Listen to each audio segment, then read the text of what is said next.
para recepcionar el trabajo de investigación, propuse obtener el título profesional en filosofía. Doctor Luis Carrera, puede dar lectura a la resolución correspondiente. Cierto. Resolución de canal número 371-2025 SAFH UNFB, Lima, 23 de diciembre del 2025. Se resuelve, artículo primero, declarar al bachiller en filosofía Barrera Inculsa Miguel Ángel expedito para usar el título de licenciado en filosofía por la modalidad de tesis. Resolución rectoral número 2900-2018 CU UNFB del 25/6/2018 y resolución rectoral número 3518-2026 UNFB.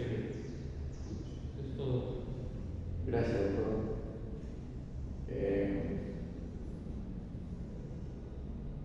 Tiene usted 30 minutos para hacer la exposición de su trabajo de investigación. Voy a empezar. Bien, buenos días, Servicio Jurado, general. El día de hoy voy a presentar mi trabajo de investigación titulado "De diálogo al conflicto, la actualidad del pensamiento de Yerevani". Primero vamos a comenzar preguntándonos quién es Yerevani. Fue un filósofo italiano nacido en 1936 y fallecido recientemente en el 2023, que tuvo una gran relevancia en la hermenéutica contemporánea. Él va a cursar estudios en la Universidad de su ciudad natal, la Universidad de Turín, donde va a conocer al existencialista italiano llamado Luigi Palaiso, quien lo va a introducir en el pensamiento de Nietzsche, una impronta crucial.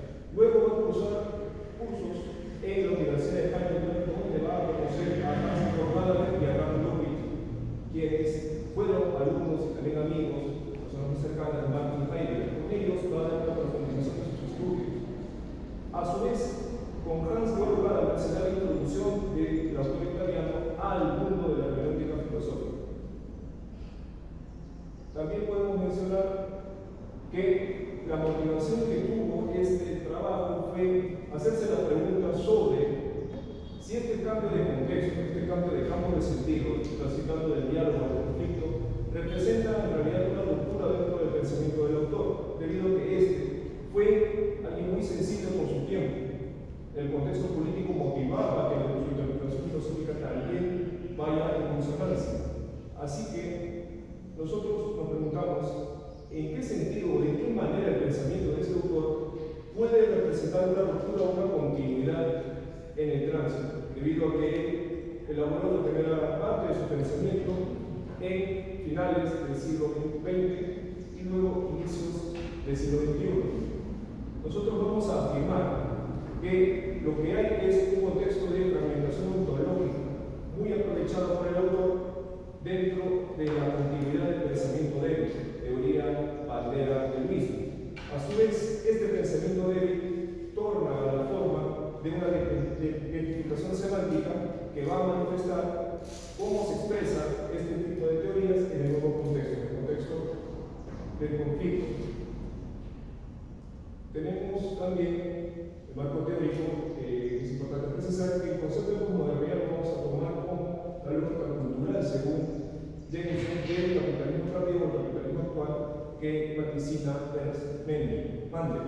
La hermenéutica hay que recordar es la disciplina filosófica encargada de la interpretación y comprensión de los campos de sentido, y vamos a tomar como improntas a Hans Corvallen, la influencia que tiene Heidegger, y también a la influencia que tuvo el nihilismo en el mismo átomo para diseñar o configurar su propia interpretación o su propia vía hermenéutica, la hermenéutica del nihilismo.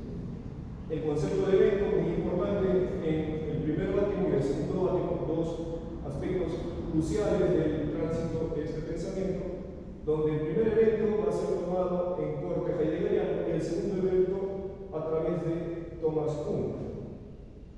Pues bien, aquí están los tres pilares filosóficos del autor.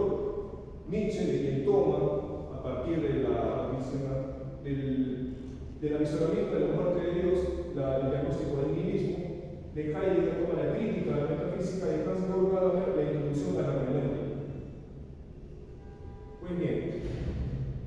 Ahora, cuando hablamos del primer bautismo, es en relación a que ya ha habido una serie de estudios, tanto en el mismo Italia, a nivel de Europa, como en España, y también en Latinoamérica, que han sacado a luz que el pensamiento débil configura la parte fundamental, nuclear del pensamiento de este autor. Y el pensamiento débil va a ser una teoría diseñada a finales del siglo XX, en el cual va a enfrentar a la metafísica, va a enfrentar a las posturas como el pensamiento único, tanto por los bloques de poder como la globalización.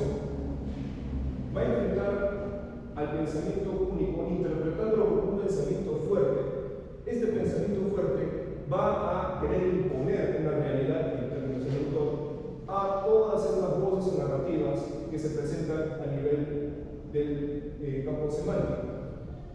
Lo llamo pensamiento débil porque va a querer reivindicar todas las voces o interpretaciones o campos de sentido que han quedado relegados con este pensamiento único que impera e impone una única forma de interpretar la realidad. Para esto, el pensamiento débil va a llevar a que estas voces tengan espacio dentro de la palestra a través de una disminución de estos campos fuertes. Lo va a llamar una disminución del ser, en términos heideggerianos. Esta disminución del ser va a tener la intención de generar un espacio en el cual estas voces tengan no solamente un reconocimiento, sino una consolidación de la alteridad. Pues bien, la primera fase que encontramos, gracias a los estudios de Giovanni Giorgio, de la profesora Teresa Oñate en España, del profesor Mauricio Luchón y del profesor en el Perú, del profesor Víctor Samuel Rivera, es que todos ellos coinciden en que hay dos núcleos hermenéuticos fundamentales. El primer núcleo va a marcar la primera fase del pensamiento del autor, donde la hermenéutica transita a través de un centro hermenéutico, que va a ser el diálogo. Bátimo va a presentar que una vez que se ha disminuido el ser, que este pensamiento fuerte se ha debilitado, o sobre lo llamamos despotenciado, ha generado espacios en los cuales estas voces alternativas, alternas, puedan presentarse también.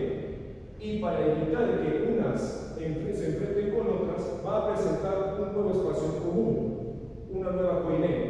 Este espacio en común en el cual se van a relacionar todas estas voces va a ser la hermenéutica. Cada una de estas voces son sus campos de sentido, cada una con una interpretación y también a manera del autor, la realidad misma de cada una, va a interrelacionarse a través del diálogo dentro de la intención de la apertura. La relación con la verdad aquí ya deja de tener la misma connotación que tuvo el círculo de Viena, una connotación de correspondencia. La verdad aquí va a estar vista bajo el acuerdo, bajo el consenso. Sin embargo,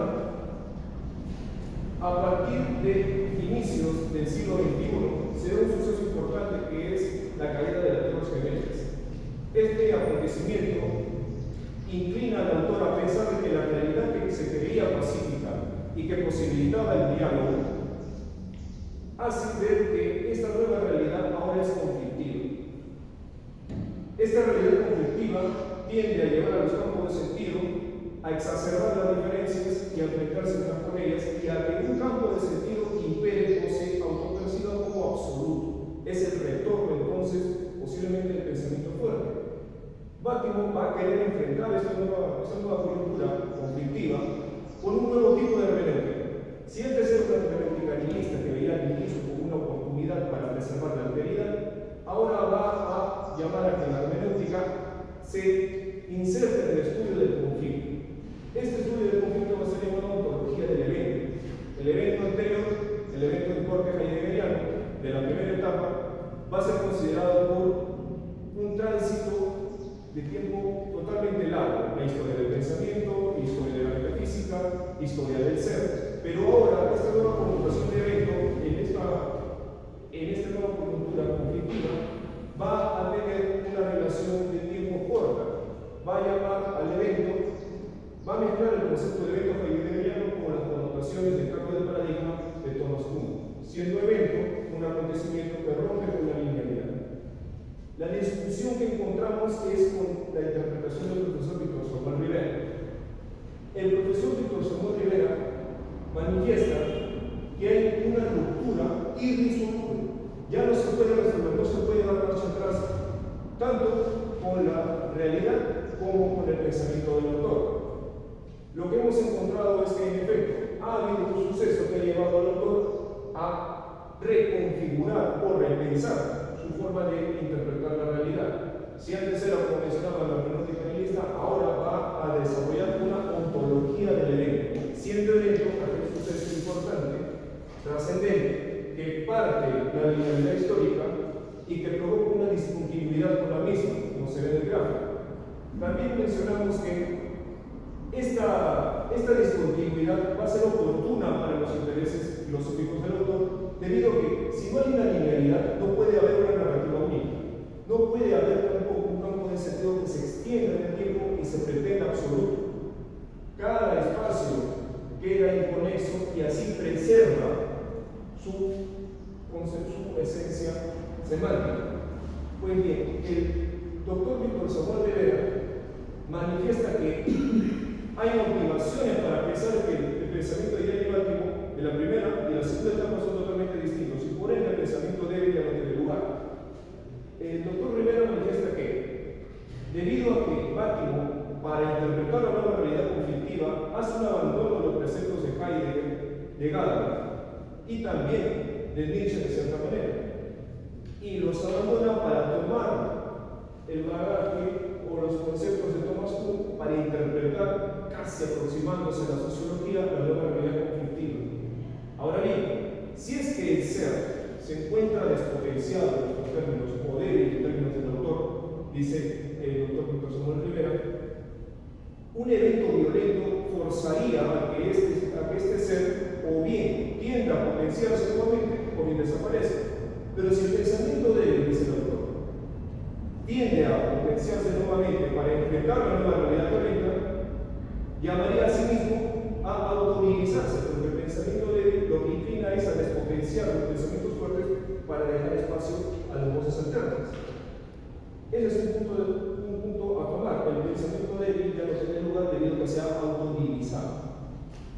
Ahora bien, el giro kuhniano. Rivera llama al giro kuhniano al cambio de sentido en el concepto de evento.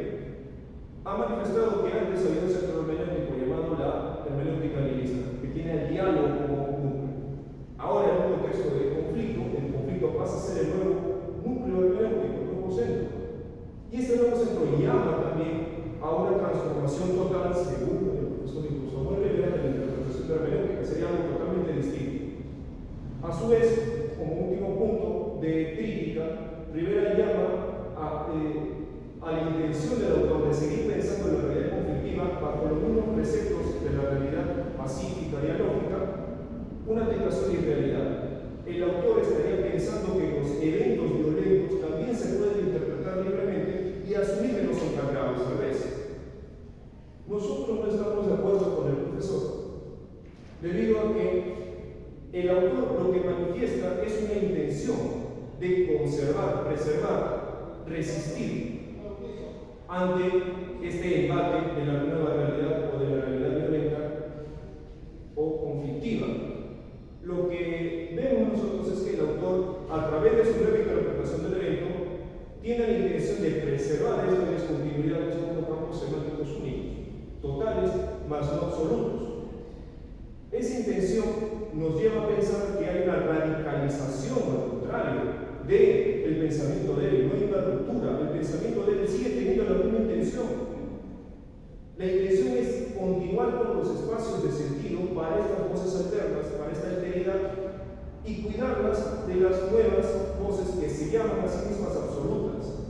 Si la intención del autor es preservar, ¿por qué habría el pensamiento débil de erigirse como absoluto si se autonimizaría? El autor en ningún momento llama a que su pensamiento ha sufrido una ruptura. Él llama que ha habido un giro, una quede en sentido heideggeriano. Pero en ninguna parte nos menciona que él ha abandonado los preceptos. Al contrario, nosotros detectamos de que hay un proceso al cual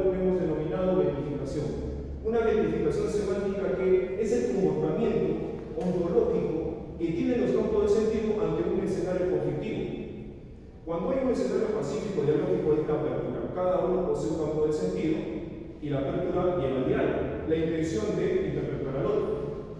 Sin embargo, cuando hay un campo, cuando es un escenario, una realidad violenta, para preservar el sentido de uno de estos campos, se tiende a retraer. Esta retracción que sufre este campo de sentido lo hace a manera de fortificación, encerrarse en sí mismo y entenderse también como una totalidad, una interioridad exterior que comprende que hay otro campo de sentido a su alrededor, pero que se asume como una totalidad. Es esta fragmentación ontológica de la cual estamos hablando. Entonces, el doctor Víctor Samuel Rivera no estaría considerando la expresión o la manifestación en la realidad que implica la radicalización del pensamiento débil. Por eso entramos en este debate con el doctor, donde él manifiesta que hay una autorrealización y que, a manera de nuestro entender, habría una especie de descarrilamiento, término del trabajo de investigación. Este descarrilamiento busca graficar la intención del doctor Samuel Rivera, puesto que vemos que el tren transita por su carril, por el tranvía, pero una vez que se ha descarrilado, ha salido de la línea del tranvía, ese tren no solamente ya deja el camino original, sino también deja de ser un tren. El tren ha perdido su función, puede ser hacer la biblioteca, puede ser un restaurante, pero no puede ser ya un medio de transporte porque ha perdido el rumbo. Nosotros interpretamos que sí hay un cambio de sentido, pero que continúa en las mismas riendas, no hay un descarrilamiento. Este descarrilamiento no sería posible gracias a que la intención del pensamiento débil es transformar la realidad para conservar, no para atacar al campo semántico agresor, sino para retraerse y conservarse. Así también podemos concluir esta propuesta de categoría, que el hecho semántico, aparte de buscar la supervivencia, aparte de buscar que se conserven los distintos campos semánticos, campos de sentido, lo que también estaría mostrando es que la semántica o la significación dentro del mundo humano transita u oscila entre apertura y cierre, entre diálogo y conflicto. Dependiendo del contexto, es que los campos de sentido bien son abiertos al diálogo o bien son cerrados, dependiendo del contexto, es decir, dependiendo de la realidad. Estos guetos semánticos tienen la forma de unas pequeñas tonalidades, como bien dice aquí la presentación, pero que no se auto-mencionan o auto-perciben como absolutos. Al ser un gueto entiende que hay una totalidad externa. Al ser un gueto entiende que está solo en sí mismo, mas no con otros. Ahora bien, la relación que va a tener un gueto con otro va a depender de cómo sea la intención de cada uno, o bien de apertura o bien de violencia. Pues bien, para concluir tenemos que podemos decir que el pensamiento débil siempre tuvo y mantiene la intención de emancipar al sujeto en un sentido ontológico. Por eso se menciona que Bátimo abandona los preceptos de Marx porque entiende que la liberación marxista o la emancipación marxista lo hace con pensamiento fuerte, queriendo imponer una narrativa única.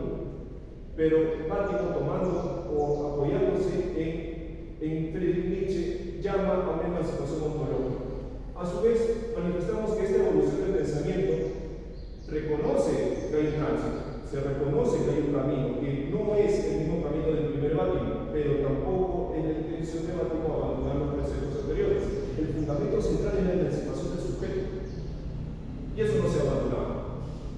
A pesar de que hay una ontología de méritos, se estudia el mérito para evaluar, para investigar cómo es el comportamiento de los campos de sentido alternativos en este nuevo contexto. Y por último, manifestamos que esta fragmentación ontológica, estos guetos semánticos que se han formado y que se presentan en la investigación como nueva categoría, llevarían a ser una necesidad, como menciona la presentación, una necesidad ontológica para resistir el nuevo contexto. El autor de Bátimo en ningún momento dice que el nuevo contexto va a ser perecedero y va a ser eterno, que ya no vamos a volver a una realidad pacífica. Muy por el contrario, el autor llama a estas pequeñas continuidades un periodo corto de excepcionalidad,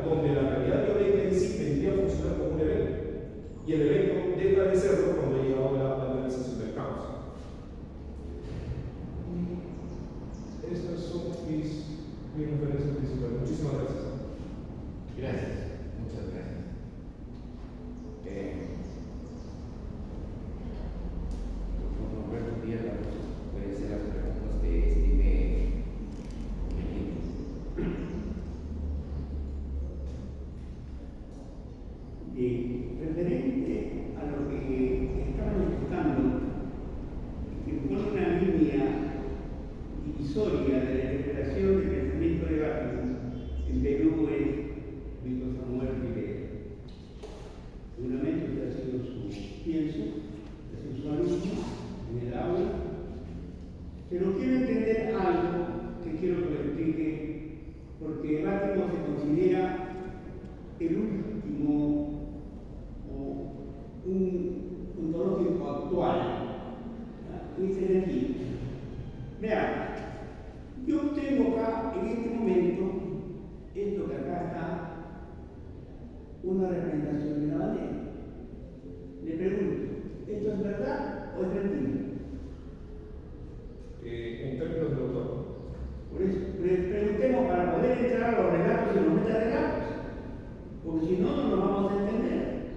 Porque estamos fraccionando la realidad a espacios de tiempo en los cuales cada relato después tiene su metarrelato. Entonces, si nosotros partimos de una metafísica en la cual el autoritarismo se impone, de acuerdo a lo que esta expresión está exponiendo, entonces yo le pregunto, simplemente para poder imanar. Lo que hace Jenny Bátimo es mencionar que la simbología importa mucho en el metarrelato, que cada campo de sentido tiene el derecho también, hablando de forma legal, de poseer una propia interpretación. Sin embargo, es innegable que existe algo ahí. La simbolización o la alegoría que tenemos oportuna para interpretar es lo que va a marcar el camino de cada campo semántico. Por ejemplo, aquí en la costa nosotros entendemos que es una bandera es un símbolo patrio, que obviamente merece la distinción de caso. Pero de las comunidades nativas o las comunidades originarias que están alejadas de los recintos occidentalizados, esa simbología puede tener otra connotación, pero sigue siendo una simbología.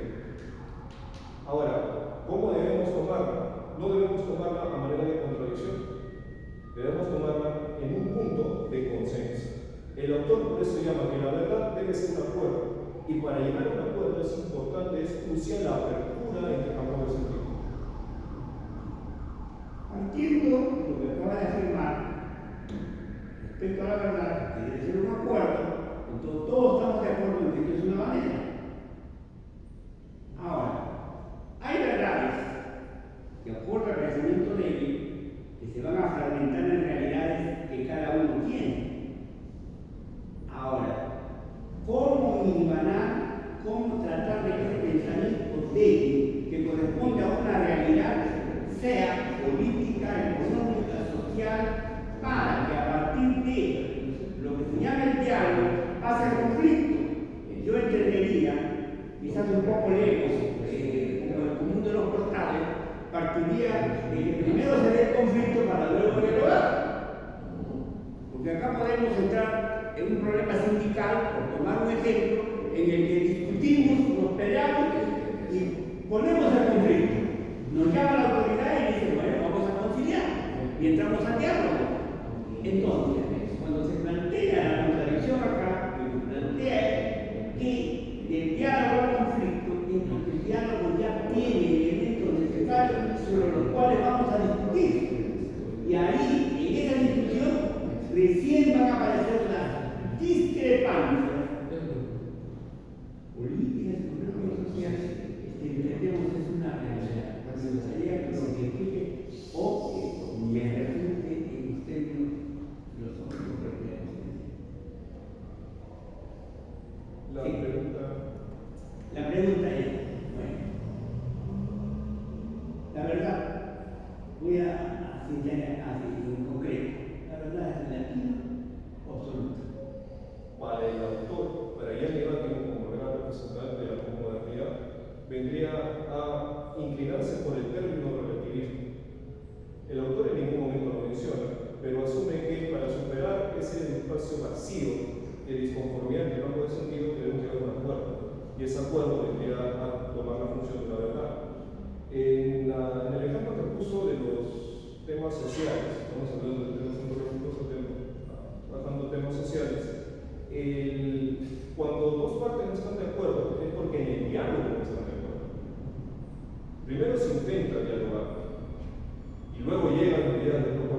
básicamente las medidas de fuerza. Pero primero se intentó a través del diálogo. Que el conflicto posibilite el diálogo, por supuesto. Por eso mencioné que Bátimo en ningún momento nos dice que la realidad conflictiva va a ser eterna, que se va a quedar así, sino que es un momento, es una excepcionalidad dentro de la relación de los campos semánticos. Que el conflicto puede llevar a un diálogo, por supuesto. Como hubo muchos casos alrededor del mundo, donde se tuvo que incluso después de la guerra se certificaron de paz. ¿No? Ese es el diálogo expresándose a manera documentaria. Finalmente, será ya que defina o se ubique en lo que nos puede explicar con respecto a la hermenéutica feminista. Ya, una propuesta general. La hermenéutica feminista es una propuesta de Yanni Bátimo, asumiendo que la interpretación es el único campo en el cual el ser humano puede vivir de forma pacífica, entendiendo al ser humano como perteneciente a un campo de sentido. Ese campo de sentido, según el autor, tendría también una nueva interpretación de lo que es la realidad. No existe una realidad única para el autor.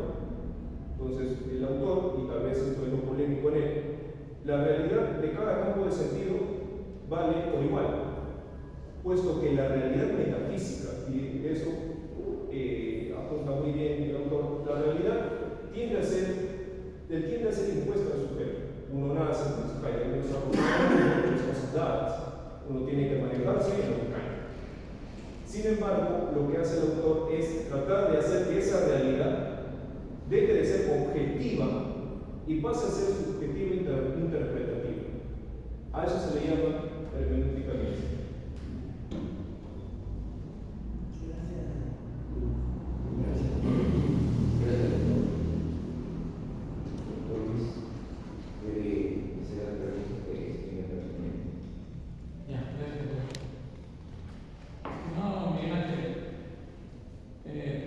Por el título de la tesis pensaba encontrar una interpretación particular, ¿no? Y al final me parece que has repetido la interpretación que está con Rivera sobre Bátimo. Y dos, cuando mencionas las influencias de Bátimo, mencionas a Nietzsche, a Heidegger, a Gadamer, ¿no? Y yo esperaba más desarrollo de los autores, ¿no? Sobre todo de Nietzsche y Heidegger, y básicamente es un resumen sin mencionar de dónde sale esa información. Revisando en la parte de las referencias biográficas, no hay ninguna mención de la obra de Nietzsche ni de Heidegger, ¿no? O sea, para poder armar las ideas de Bátimo, supuestamente ha tenido que trabajar Nietzsche, Heidegger y Gadamer, y de ahí sacar los conceptos para explicar, de acuerdo con tu interpretación, las ideas que tiene Bátimo, ¿no? Pero como te digo, al final parece más la repetición de Samuel Rivera que la tuya propia, ¿no? Por eso quisiera saber, ¿no?, que me expliques, uno, cuáles son las ideas filosóficas de Nietzsche y de Heidegger, sobre todo la ontología de Heidegger, que ha asumido Bátimo para su desarrollo propio, ¿no?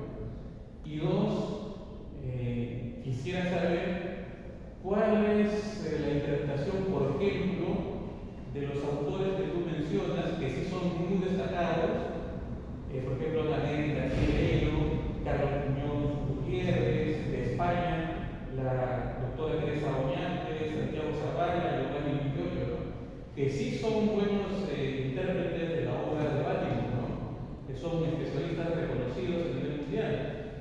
Por eso quisiera saber cuál es la interpretación, cuál es el análisis que hacen estos autores de la obra de Bátimo.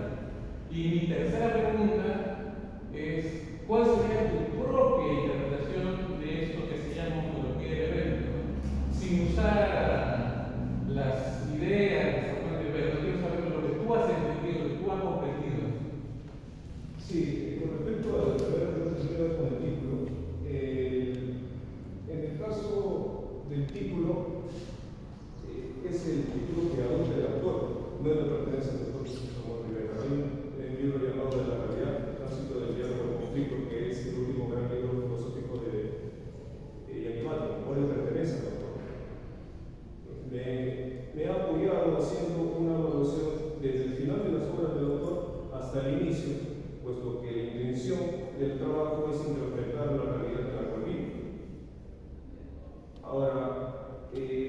se trata tampoco de hacer una copia de la interpretación del doctor, sino que el doctor lo que hace en el tránsito de sus obras con respecto a Gianni Vattimo es analizar cada concepto paso a paso. Eso ha derivado a que, por términos de condensar el trabajo, se vea como que Gianni Vattimo y el doctor prácticamente es lo mismo, pero los términos le pertenecen a Gianni Vattimo, no le pertenecen al doctor Víctor Rivera.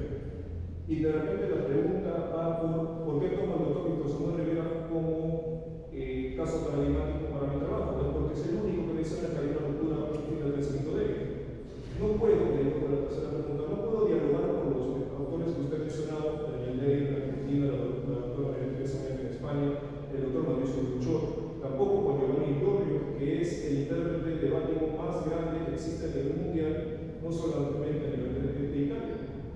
Porque todos coinciden en que Vattimo tiene el mismo tránsito, solamente que ha habido una radicalización. El aporte, y ahí vengo como parte de la pregunta, el aporte que hacemos es configurar una nueva categoría que grafique cuál es el fin o la conclusión a la cual se está llegando en tiempos actuales del pensamiento débil, algo que no han hecho ninguno de ellos. Ellos os presentamos porque hay una evaluación de los distintos autores que nos mencionan que hay un tránsito, hay un cambio de eje, por supuesto que sí, pero el pensamiento débil sigue teniendo una intencionalidad. No menciona qué intencionalidad tiene. Cada uno de ellos se evalúa. La profesora María Teresa Méndez menciona que Vattimo tiene 3 etapas. El profesor Giovanni Giorgio menciona que tiene 4 etapas. El profesor Daniel Leiro menciona que hay también 3 etapas. El profesor Mauricio Lucho no hace una evaluación por etapas, sino una cronología del pensamiento, donde reconocen todos que hay interés por, primero por la estética, luego por la religión, cosa que no va a abandonar jamás, pero el interés por la política o por el mundo social va a permanecer y va a ser transversal. Y ese interés por el mundo social se da por la intención de emancipar al sujeto en el sentido inicial.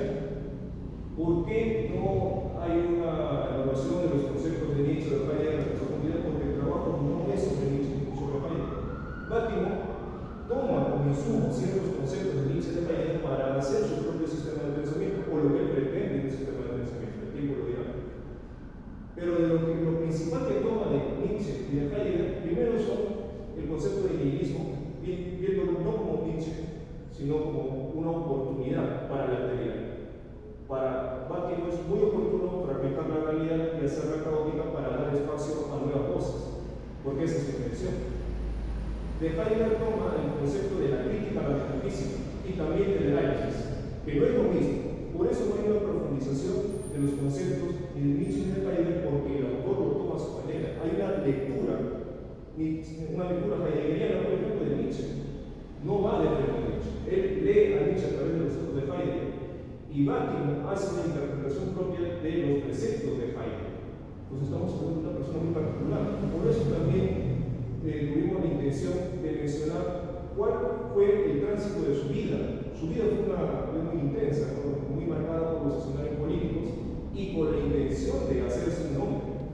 En esa intención de hacerse un nombre, el autor lo que hace es ponerle de lo suyo a los conceptos que va tomando de otros autores, que los reconoce, sí, pero los interpreta de otra manera. Si hacíamos pretendíamos que si hacíamos una exposición sucinta, al menos de los preceptos de Nietzsche o de Heidegger, por ejemplo, la intención de la tesis se iba a abrir demasiado. La intención es evaluar al autor. Somos especificados del autor. De Nietzsche, como mencionado, toma el concepto de nihilismo y que el mundo no está hecho de hechos, sino de interpretaciones. Incluso lo que mismo dice es una interpretación. A su vez, de Heidegger, la crítica a la metafísica, donde menciona que la metafísica es gloriada y que se debe a que hemos abandonado la búsqueda del sentido. Hemos confundido una conclusión ontológica, por así decirlo, el ético del ser. Lo que llama Heidegger es a hacer la diferencia ontológica y a superar, no a eliminar ni suprimir a la metafísica, porque no se puede hacer, debemos vivir con ella. Heidegger dice como si fuera una enfermedad crónica que hemos tenido, hay que sopesarla nada más. Pero lo que hay que hacer con la metafísica es tratar de ir más allá de ella y plantear la búsqueda por el sentido del ser, la búsqueda por la pregunta del sentido del ser. Ya, un par de recomendaciones.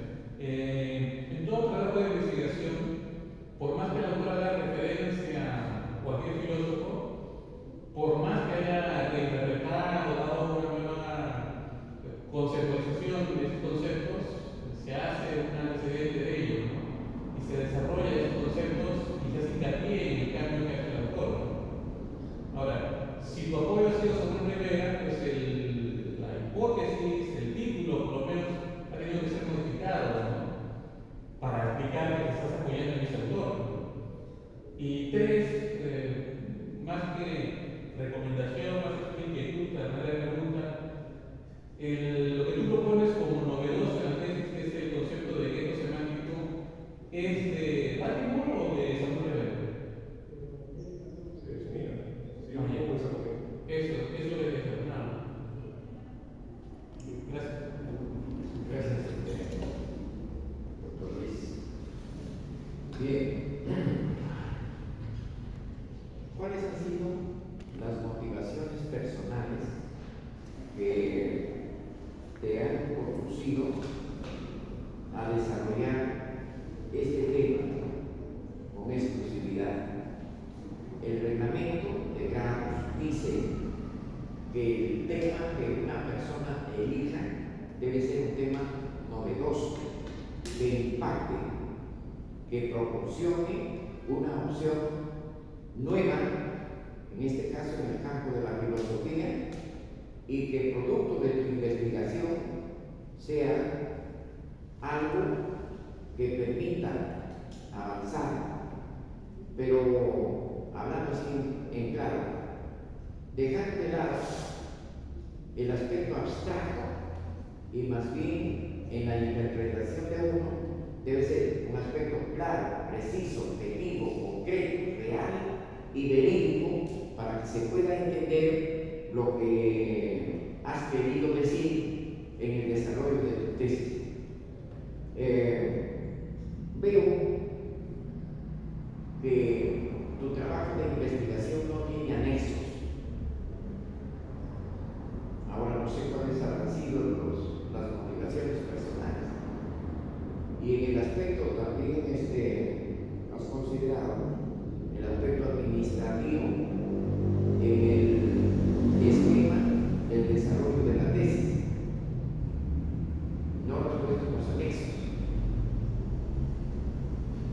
¿Nos puedes explicar cuáles han sido tus motivaciones personales que te han llevado a desarrollar el tema que tú has expuesto en tu tesis? La motivación personal es ver que el siglo XXI empezó con una relación en conflicto, no solamente a nivel geopolítico, es decir, internacional, sino a nivel interno.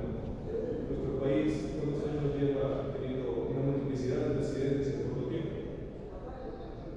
Entonces, la realidad a la cual yo estoy o yo me debo es una realidad que no considera al diálogo como principal factor unificador, sino al conflicto. Debido a eso, dice la pregunta, ¿cómo entender este escenario conflictivo? Bueno, no lo pensé como conflicto, lo pensé como violento. Entendiendo violencia como imposición de autoridad. Entonces, en un ambiente álgido, va a haber alguien que va a elevar la voz, que va a hacer expresar su poder bélico, su poder administrativo, digamos, de repente, por el otro. Y al momento de querer implementar su imposición de autoridad, es decir, violencia, ¿qué hace el La pregunta que me hice fue, de repente, nuestra nación, que no tiene tanto peso político, militar y económico para otras naciones, en algún momento lo volvemos colónico. ¿Cómo hacer para que la paz a nivel latinoamericano sea una condición y no acabemos con la guerra de Ucrania y Rusia o la guerra que hay entre Palestina y el Estado de Israel y recientemente el Estado de Israel y Estados Unidos con Irán y otros conflictos regionales que estoy dejando de mencionar porque no se tiempo? ¿Cómo hacer para resolver el conflicto con el contexto violento si todo se basa en campos de sentido? Por ejemplo, el caso reciente es que la guerra entre Estados Unidos e Israel por Irán no se va a resolver debido a que ellos, en términos del concepto que yo estoy proponiendo, se han identificado, se han encerrado a sí mismos. Porque también los campos de sentido, o cómo comprenden la guerra de una manera totalmente distinta. Estados Unidos mira los tratados, tanto diplomáticos como de paz en un contexto de guerra, meramente como violencia, como imposición de autoridad. Estados Unidos parte desde el presupuesto de que ellos tienen la razón e impone el diálogo a través del conflicto. El conflicto se presenta como una posibilidad para el diálogo, sí, pero ¿por qué tiene que ser una posibilidad una condición de posibilidad de conflicto. ¿Por qué no podemos transitar de frente a través del diálogo? Irán entiende la guerra de una manera distinta porque existe el concepto de martirio. Por eso, cuando pueden matar a Unida y a Palacio, ese país no va a dejar de ser estable políticamente hablando. Ellos, si bien se han preparado para la guerra, ellos entienden la guerra de una manera totalmente distinta como entiende Israel y Estados Unidos. Es una guerra santa, donde la muerte no es una baja, la muerte es un plus para el campo de sentido de la nación, le da más fuerza. Si yo no entiendo el mismo contexto, al igual que lo entiende usted, no hay forma entonces de resolver el conflicto, y por eso el conflicto es efectivo, donde se resuelve solo por la eliminación de uno. Para evitar eso, lo que debe haber es apertura, evitar que el gueto siga solidificándose y abrir las fronteras para el diálogo. Entender al otro, interpretar al otro, pero eso solamente hay como una intención, la intención de apertura. Entonces, mi motivación fue interpretar el contexto violento en el cual estoy creciendo, me he desarrollado, y poderle dar una salida a través de uno de los autores que encontré que ejemplificaba muy bien mi intención. Tal vez no exactamente, pero me pareció muy interesante el autor. ¿A qué te dedicas en la actualidad? Profesor del Centro Propio Universitario de la Universidad Nacional Mayor de San Marcos. De la Universidad San Martín. San Marcos. Ah, San Marcos. O sea,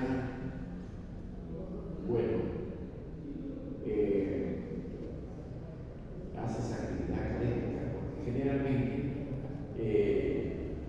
las personas somos así, pues, ¿no?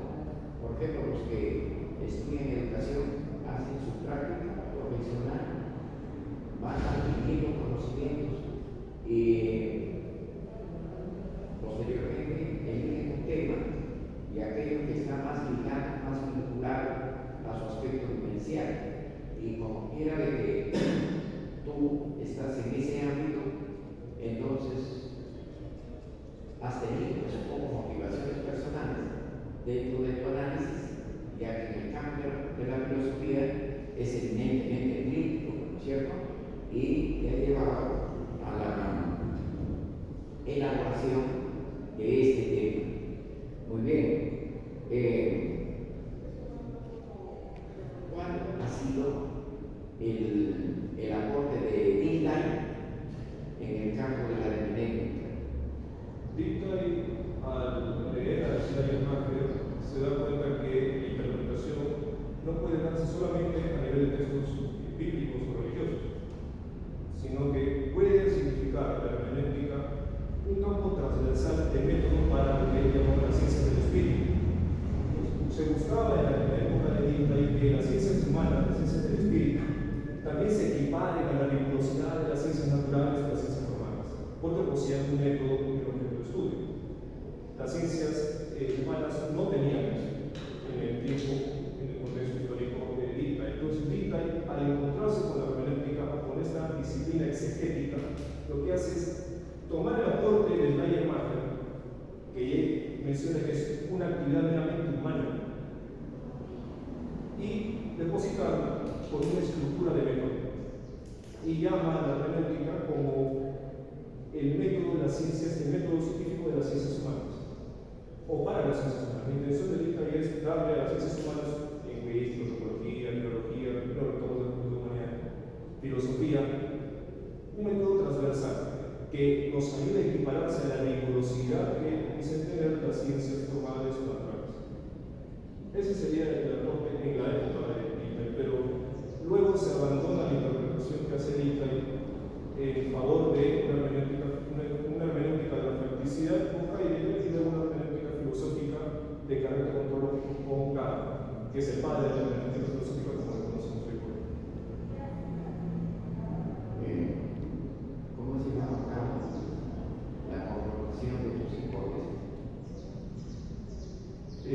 Bueno, como toda hipótesis es una solución tentativa del problema, debo reconocer que he modificado mis hipótesis en el transcurso de la investigación. Me parece que es normal en el punto de investigación.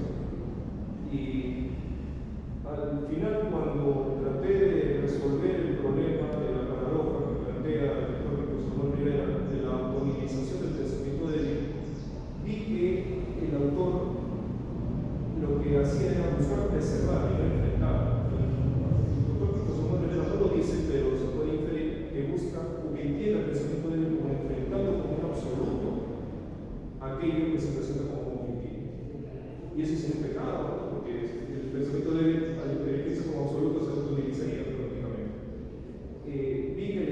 menciona la de resistencia como parte del concepto común,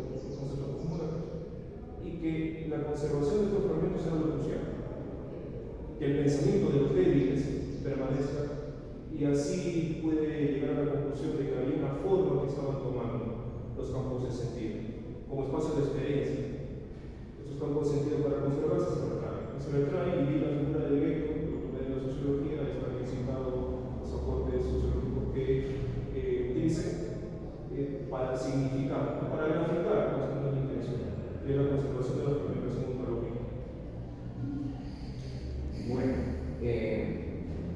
finalmente, ¿cuál consideras que es tu aporte como intelectual e investigador que has dado en el campo de la filosofía?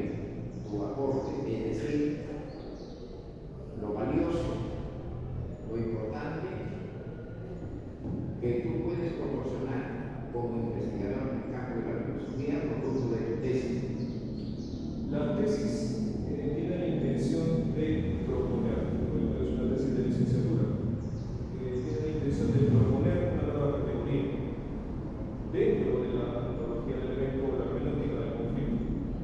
Esta nueva categoría es el evento semántico, no se le puede diagonal, es una resumida. Entonces, como propuesta, se presenta en las salas académicas para que pueda verse si tiene consistencia o no. El tiempo lo dirá, la filosofía siempre requiere de tiempo, pero si es una pregunta que se me hace hasta el día de hoy, diría que el aporte que propongo es el concepto de la teoría de la semántica, para entender cómo se comportan los campos de sentido en un espacio de experiencia cognitiva. Gracias. Eso es todo. Mi hermano. Recomendamos al público que nos permita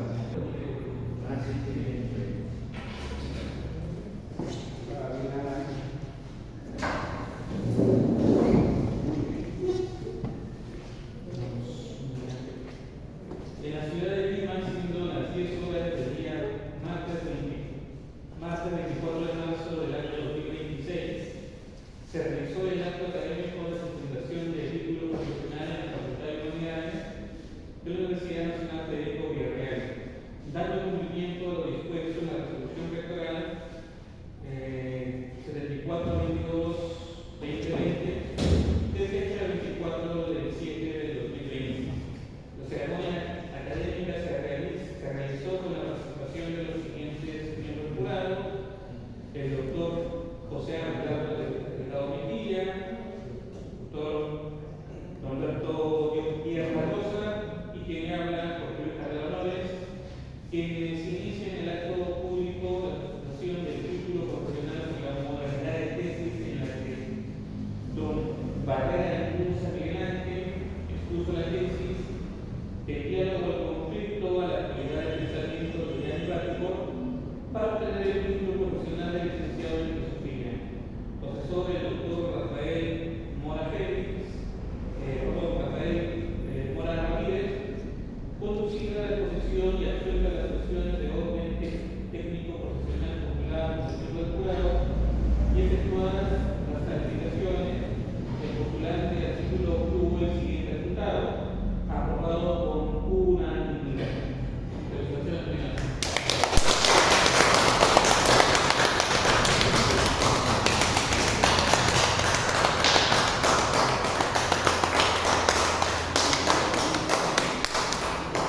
como presidente de este evento académico, me honro en poner la cinta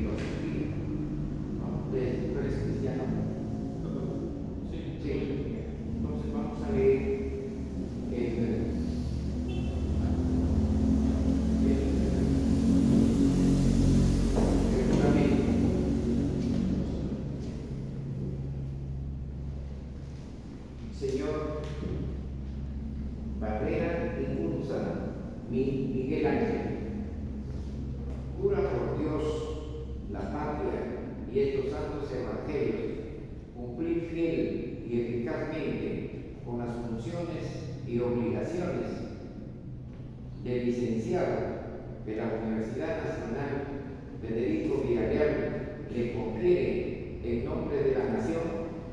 Yo, Miguel Ángel Barrera Ingunza, para abrazar por mi libre y espontánea voluntad la profesión de filósofo, como expresión pública de mi compromiso consciente con la existencia propia de las humanidades y las responsabilidades que ello conlleva con la nación, juro por Dios, la patria y la constitución política del Perú, cumplir con fidelidad los principios y fines democráticos de la sociedad peruana y hacer realidad el desarrollo integral de la persona humana, fin supremo del Estado. Sí, pues. Si así fuere, que Dios, la patria y la universidad lo premien. De lo contrario,